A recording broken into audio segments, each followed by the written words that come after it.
హర హర మహాదేవ్. ఈరోజు అయితే మనము ప్రకృతి ఒళ్ళోకి అలా బయలుదేరడం జరిగింది. అలా వెళ్తూ మనం ఒక మంచి టాపిక్ అయితే విందాం.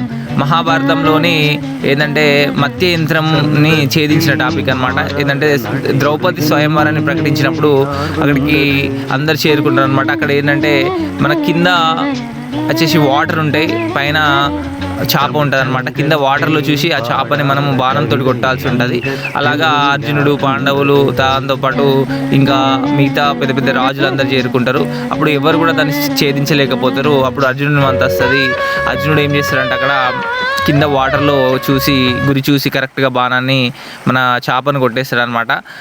అక్కడ అందరూ క్లాప్స్ తోటి తర్వాత అందరూ అప్రిషియేట్ చేస్తూ ఉంటారు. అప్పుడు అర్జునుడికి ఏమవుతుందంటే అబ్బా నేను మాత్రమే ఛేదించినాను ఒక గర్వం అనేది ఆయనకు వచ్చేసి అక్కడే శ్రీకృష్ణుడు ఉంటాడు.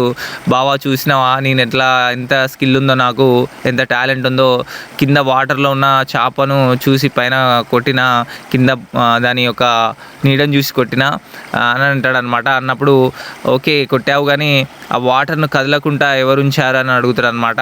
ఆ కింద వాటరు ఇంత సౌండ్స్ వస్తున్నాయి, ఇవన్నీ వస్తున్నాయి, నీకు అంత క్లియర్గా ఎలా కనబడ్డది అని అడుగుతారు అనమాట. ఏమో ఆ సందర్భంలో నాకు అంత కనబడ్డది అని అంటాడు. అదే భగవంతుడు అని చెప్తారు అనమాట.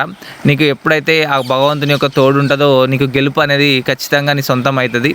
ఎప్పుడైతే మనం గర్వంతో ముందుకు వెళ్తూ ఉంటామో అప్పుడు మనకు ఆ దైవం అనేది తోడు లేకపోతే మనం ఏం సాధించలేం. ప్రతి ఒక్కటి దైవ సంకల్పంతో జరుగుతుందని శ్రీకృష్ణుడు చెప్తాడు అనమాట. దానికి విని అర్జునుడు ఆశ్చర్యపోతాడు.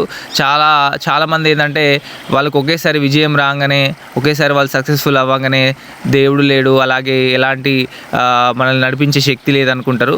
కాకపోతే మనకు కంపల్సరీ దేవుడు అనేది ఉంటాడని ఈ టాపిక్ తోటి శ్రీకృష్ణుడు అర్జునుడికి చెప్తాడు అనమాట.